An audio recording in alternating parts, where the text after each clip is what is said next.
Okay,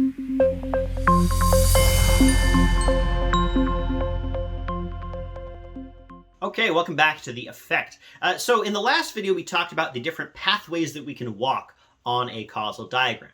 Any way that you can walk along a causal diagram that goes from a treatment to an outcome will be a reason why those two variables are related to each other. In the data, some of those pathways are going to be pathways that we want to preserve, that we want to identify the effects of, right? Those are our good pathways. Usually those are all the front door paths, the paths that go only from our treatment to our outcome. So on this diagram, maybe going from wine to lifespan or from wine to lifespan to drugs. We also have bad paths that we need to shut down in order to identify our causal effect of interest. So on this diagram, again, going from wine to health to lifespan would be a bad path. If just naturally healthy people might be able to drink more wine and also will live longer for other reasons, that's fine. That's a reason why we might observe that people who are drinking more wine live longer, but that's not an effect of wine on lifespan. So we've got these good paths, we've got these bad paths. We want to isolate just the good paths. How can we do that? Well, we've got a lot of terminology here, but I'm going to bring in one more set of ways of categorizing paths: open and closed. An open path is a pathway along which all the variables on the path are allowed to vary in your sample. Okay, what do I mean by that? So for example, on our wine and lifespan graph, if we have just a bunch of data of people, all the people, well, we have some people who drink more wine, some people who drink less, some people who are healthier, some people who are less healthy, some people who live longer, some people who don't. There's variation in all of those variables, right?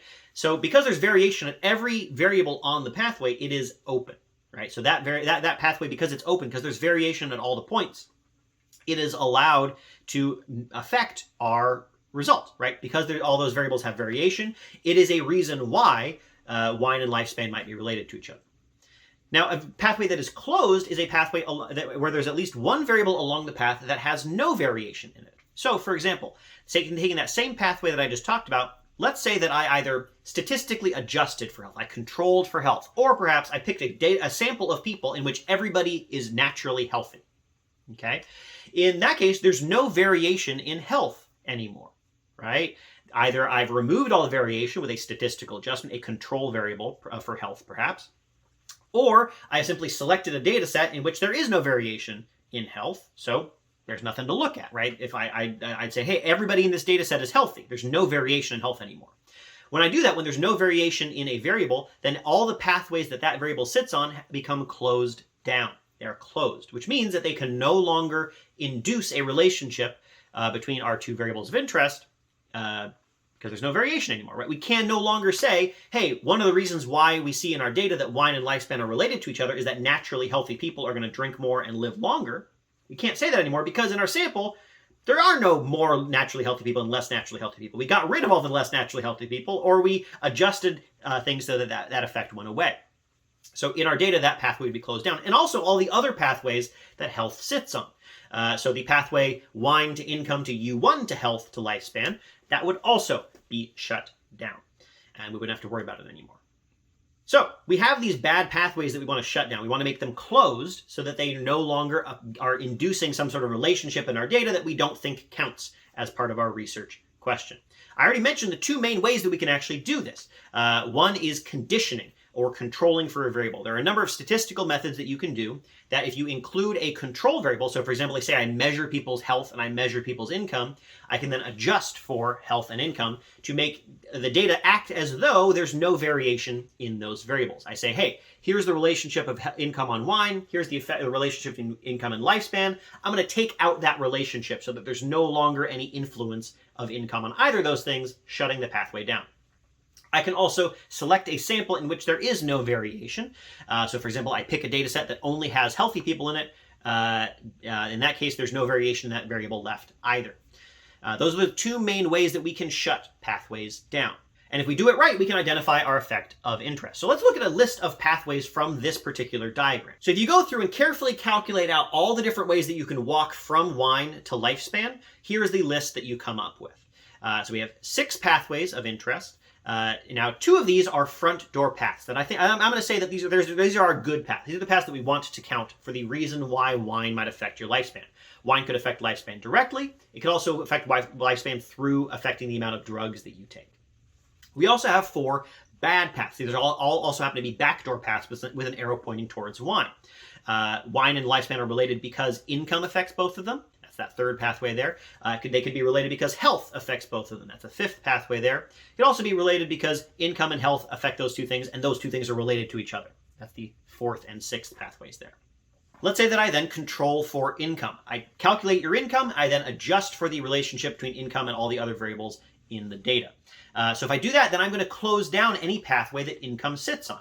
So income is sitting on the third, fourth, and sixth pathways here, and so those become closed. They will no longer affect our relationship. And so if we then look in the data, after adjusting for income, we will only have our front door paths and this fifth path here.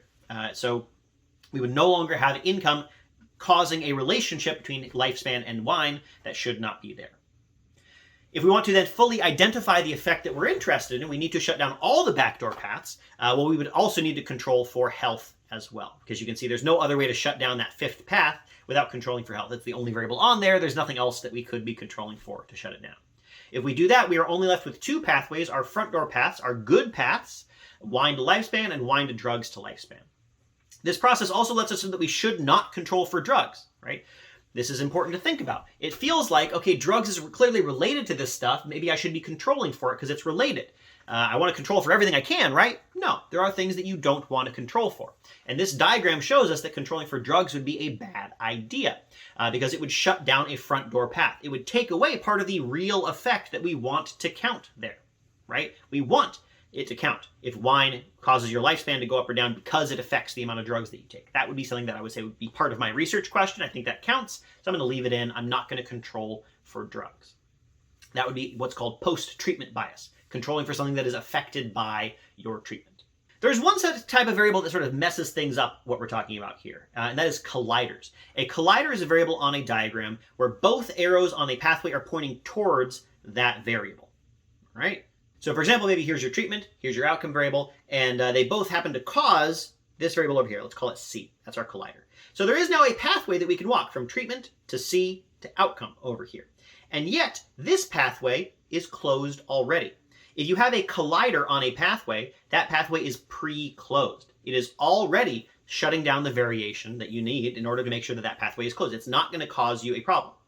Yes, this would be a backdoor pathway, but it's closed already because there's a collider on it. If there's a collider anywhere on your pathway, that is, if there's anywhere on your pathway where both the arrows on the path are pointing towards the same variable, that pathway is pre-closed and you don't need to worry about it. Except unless you control for something on that pathway. If you control for the collider C, this pathway opens back up and it suddenly becomes a problem again. And so at the very least, if you see a pathway on your diagram with a collider on it, where both of the arrows are pointing towards the same arrow, or towards the same variable, first of all, you don't need to worry about it unless you control for that variable. So that's another variable that you don't want to control for, which is important to think about because sometimes we control for things by accident, perhaps by selecting a particular sample. So for example, let's say that we're interested in the effect of getting tutoring in high school on your intelligence, let's say. So we get some measure of intelligence, some measure of being tutored in high school. Great, let's imagine that we've randomized tutoring so that it's fine. We don't need to help backdoor paths. Except one thing that both of those might affect is going to college. Getting tutoring in high school might help you get into college, regardless of your intelligence, and also your intelligence would help you get into college. So that's fine, no problem. But what if we only sample college students? What if we decide, hey, we want to know the effect of high school tutoring on your intelligence, and we're going to get a sample of college students because they're easy to survey? Well, in that case, we have now controlled for college. We controlled for going to college, which opens this pathway back up. In the sample of students who go to college, well, what do you have? You have smart people who maybe didn't need tutoring in order to get in. We have people who got in because they got tutored but weren't very smart otherwise. And so it's going to look in our data like tutoring and intelligence are negatively related to each other, even if perhaps they weren't related at all in the first place. What do we have in the data? We have people who are both tutored and smart, right? That's fine, you get into college. But we also have people who got into college because they were tutored even though they weren't very smart. And we got people who got into college because they were smart even though they didn't get tutored. So we get a negative relationship there. Controlling for the collider opens the pathway back up. So to summarize all this, we have pathways that we can walk along our diagram, right?